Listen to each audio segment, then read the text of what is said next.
March শেষে banking খাতে খেলাপি ঋণ বেড়ে দাঁড়িয়েছে 4,20,000 কোটি টাকার উপরে। আর বিতরণ করা ঋণের 24.13% খেলাপি, যা বাংলাদেশের ইতিহাসে খেলাপি ঋণের নতুন রেকর্ড। চলতি বছরের প্রথম প্রান্তিকে খেলাপি ঋণ বেড়েছে 74,500 কোটি টাকার বেশি। বাংলাদেশ ব্যাংকের তথ্য অনুযায়ী চলতি বছরের মার্চ পর্যন্ত ব্যাংকিং খাতে বিতরণ করা ঋণের পরিমাণ 17,41,992 কোটি টাকা। এর মধ্যে খেলাপি 4,20,334 কোটি টাকা।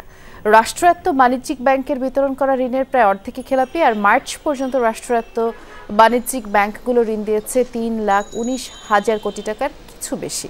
এর মধ্যে খেলাপি 1,46,000 কোটি টাকা, যা বিতরণ করা ঋণের 45.79%। আর এ সময় বেসরকারি বাণিজ্যিক ব্যাংকগুলো ঋণ দিয়েছে 13,10,000 কোটি টাকা। এর মধ্যে খেলাপি 2,64,000 কোটি টাকা, যা বিতরণ করা ঋণের 20.16%। আর বিদেশি ব্যাংকের খেলাপি ঋণের হার 4.83% এবং বিশেষ ব্যাংকের ক্ষেত্রে এই হার 14.47%। খেলাপি ঋণের সাথে বেড়েছে প্রভিশন সংরক্ষণের ঘাটতিও।